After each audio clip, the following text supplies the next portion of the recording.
Welcome to Negotiation with Alice, your negotiation podcast. Everything that you do where you need to get on the same page with someone else is a negotiation. So whether you have to negotiate a contract with someone, or you simply need your boss to sign off on that program that you'd like to implement, or you want to figure out how to rebalance the chore structure in your home, or talk about what vacation you want to go on. All of these things are negotiations. So in my podcast, we go over both personal and professional conversations, which all are considered negotiation, and I will give you tips on how to come out ahead. Welcome to the show. Welcome, listeners, to another episode of Negotiation with Alice. So today I have Jermaine Ee with us today, and Jermaine's going to explain what he does and what his passion in life is, and then we'll talk a little bit about something that's interesting to Jermaine. Hi, Jermaine. Welcome. Thanks for having me, Alice. Sure. What can you explain to everyone, like what it is that you do and who you work with? Yeah, so I like to introduce myself as first and foremost a son and a brother, and now a boyfriend. I think that is a reminder for myself of like what is the most important thing, what are the most important things, and who are the most important people in my life. But on the side of it, when I'm not being a son, brother, or a boyfriend, I run a startup that does wills. So we help people make their wills in under 27 minutes. They chat with our chatbot. We remember everything about them, and we organize all this information into a will, a healthcare directive, and a power of attorney.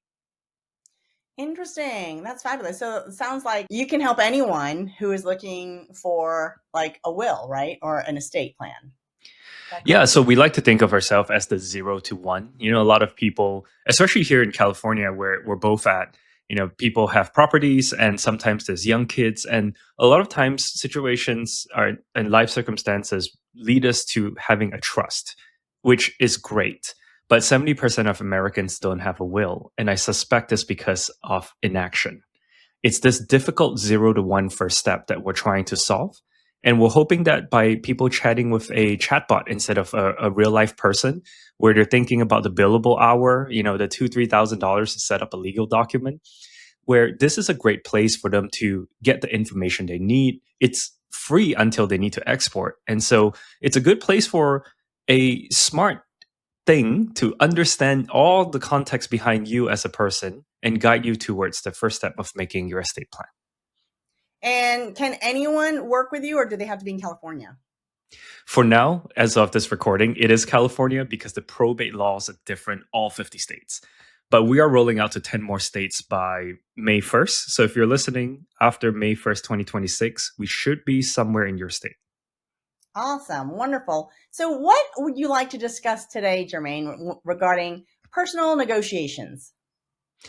Yeah, let's take it back to the reason why I started this business to begin with. I had a conversation with my parents about when do you stop working and when do you start living. Now, a little bit of context, they're both immigrants to this country. They came to Oklahoma late 70s. And I think it's ingrained in them to always work, always save, and not only for themselves, but also for me, and maybe even for my kids, for everybody that they want to take care of.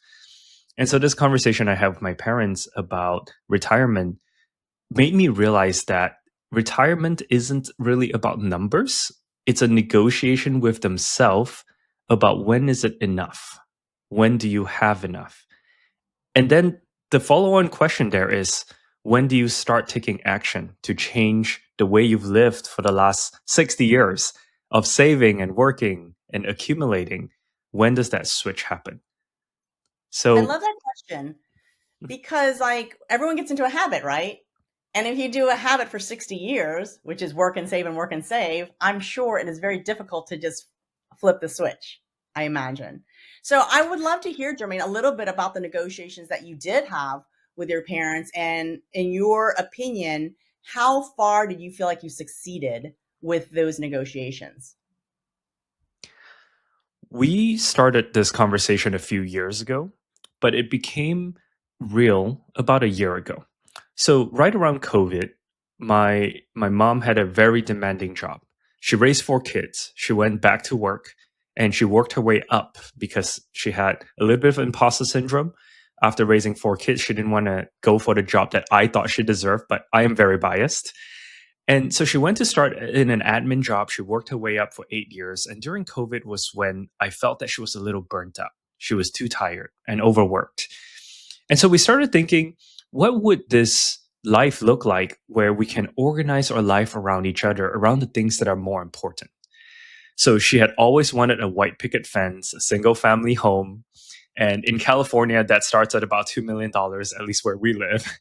And so I constantly asked her, this mortgage that we're going to commit ourselves to, or you're going to commit yourself to, what is the other side of it? Like, what are the things, what are the opportunity costs? Like, how much travel, how much of the other bucket list can you do, with this mortgage that you're about to take on?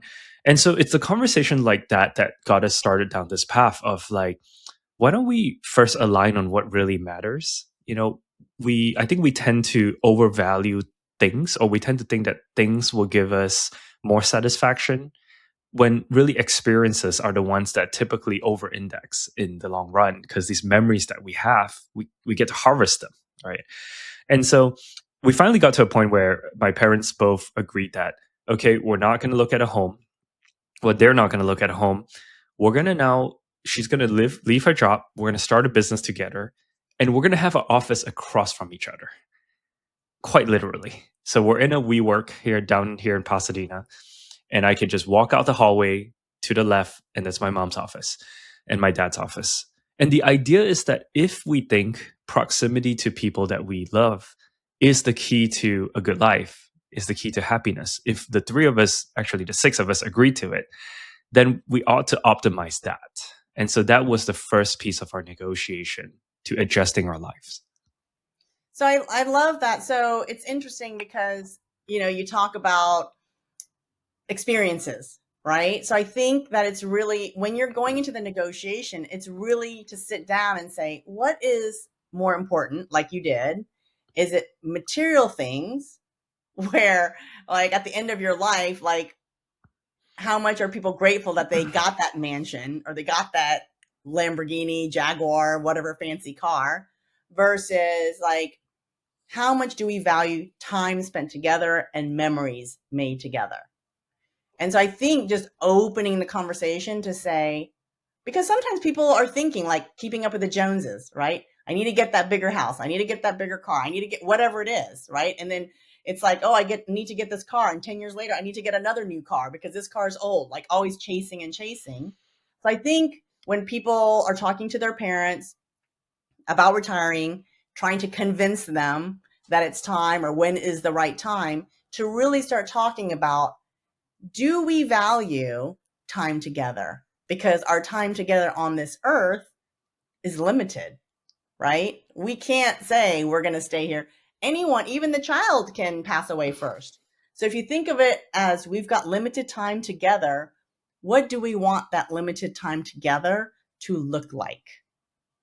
And I think that is when you shift the conversation from let's get that bigger house and let's get this newer car to, oh, wait, you, my child, are more important.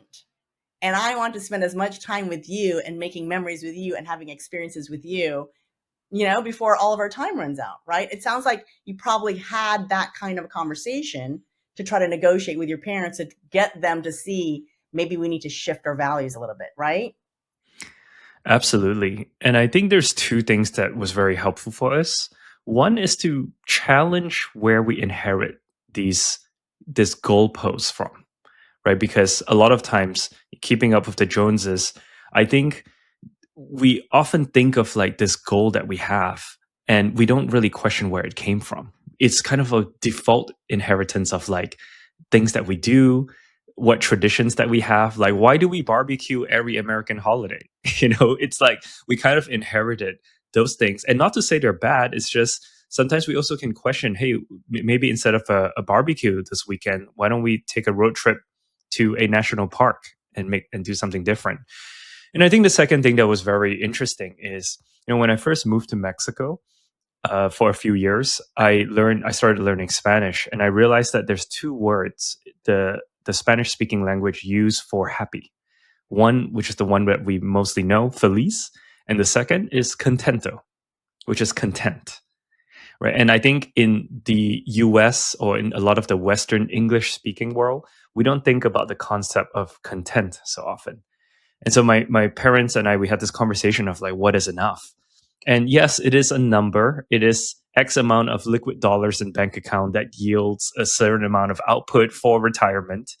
But it's also, is there a enough of a holiday? Like, do we have to go on a holiday where we have to fly a certain way, stay in a certain kind of hotel, or is the enough just simply being there, together?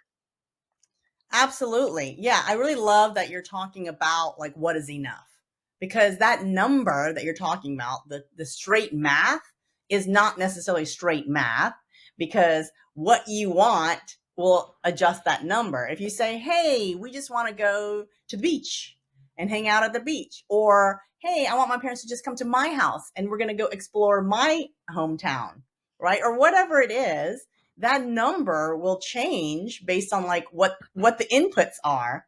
So I think having the conversation to say, are there places where we can scale down? Are there places where we don't need to spend all this money because we just want to hang out, right? And I really think what you're saying is the proper way to go about the negotiation, which is to go towards the value, talking about like reassessing the values. Like you said, we've inherited values. And I want to be very specific that both your parents and mine are immigrants. So the Asian immigrants, to be specific, which they come with a work ethic, right? They come with a work ethic, and then they pass that down to us as kids, which is, we've come from this poor country. We've come to this place where we have all of this like opportunity. So work hard, work hard, work hard, save lots of money, et cetera, et cetera. But to go back to the values, Jermaine, like you said you did, and say, let's reevaluate. Is this framework still working for us now? Or is it like, do we need to adjust it somehow? And I think going back and, like you said, looking to see, where did it come from? Where did these values come from? How did we inherit these values is an excellent way to have the negotiation, because you're going to the root. And when you change the root, it will change the outcome. And oftentimes the root is very complicated, right? It's so nuanced. I got to spend a lot of time with my grandma, so my father's mother, and she's in her 90s now, and she has dementia. And so her memory is now back to her teenage years, and she lives in Malaysia. So in her teenage years in Malaysia, all she remembers was when the Japanese invaded Malaysia. And so when I think about her worldview and how she raised my father, and in turn, how my household was raised, I see and I have so much more empathy in how these values are being passed down. Uh, all that to say, though, I still struggle with this. Like, I had just taken a few days off, and I was really, really bad at taking time off because I still measure myself in my productive output. Right? It's like especially when I used to live in New York, it's like, how much did I get done is like a label that I wear on my head. Yeah. And I think a lot of people can relate to this feeling, especially if you're listening to this podcast, you're probably someone who wants to grow and someone who's a high performer. And this is something that I constantly negotiate with myself, even. Yes. I have a European girlfriend, and so she has taught me how to slow down a little bit, and that it is okay to turn off my computer for a day. And for that, I am so grateful, right? It's just like a human reminder for me. No, I totally get it. I'm the same way, because I feel like at the end of the day, I'm always judging my day as to how much did I produce. Like, how much work did I get done? So I'm the same as you, Jermaine. I'm like, oh, today was not a very productive day. I actually took a nap and didn't get quite as much done. So it's like so deep and so nuanced, like you said, that it's like running in our subconscious. Like, even if we don't think about it, right? It's just an engine that's running. And so I think it's great to just pause for a minute and say, is that the engine that we want driving our lives? Right? And maybe for some time, yes. But then, like you said, when do we start negotiating like the end, right? The like what are we doing this all for? Like, I Mhm. don't think we're all supposed to like work hard and save and die, right? So at some point, we want to get to another destination where we say, you know what, this is enough. Let me just spend quality time with my loved ones. And like, when is that? But I really love the fact that we have discussed it in a way where we're talking about going back to the root, which is the value. And I think Yeah, negotiating anything, you want to go to the values, go to the values, right? I've been on this journey of getting people to have more clarity about what matters to them. And my company, yes, it's an app that makes a will. The theory behind it though is that when you have more clarity, this conversation that we're having right now, when we talk about these things with our loved ones, we tend to be able to live life more fully. But I thought that having clarity was like a privilege. It's a social economic privilege. Is that someone has the Maslow hierarchy of needs, right? You take care of the survival things and you kind of move up the chain. But what I realized is like, some of our users are 60s and they definitely have the means to talk to an attorney or have a difficult conversation about these things. And yet I feel that it's so human nature to put this off. And I am still negotiating with this like blank piece of wall of like, how do I get people to do things, to have this conversation for the first time? And because we are going out to try to talk to people who may think that this topic have this preconceived notion that estate planning is difficult. It is big, it is heavy, it's expensive. And so they don't even try, right? We just put off what we don't feel comfortable doing.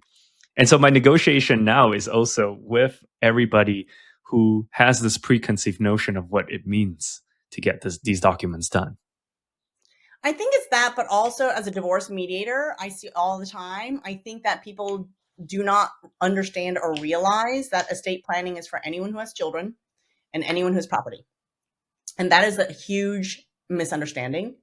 And so I think for you, it will be helpful if you can educate people to say, if you have property or children, like you absolutely have to have an estate plan, and here's why.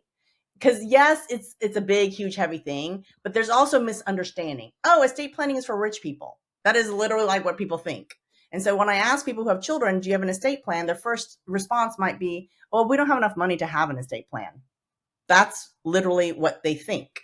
So you want to be able to educate people to say, here's why. And I think it's also good to normalize talking about what would happen. Like, I think we don't talk about it so much in the society. Like, we literally like, don't talk about death, don't talk about dying. We don't want to talk about it. And it's so like taboo that to even bring it up, everyone's like, but if you talk about it and normalize talking about it, then it becomes like, oh, yeah, we can just imagine, like, if I were to die, this is what's going to happen. If their dad were to die, this is what's going to happen, and just normalize it so it doesn't have such a heavy charge. It has a heavy charge because it's not spoken about.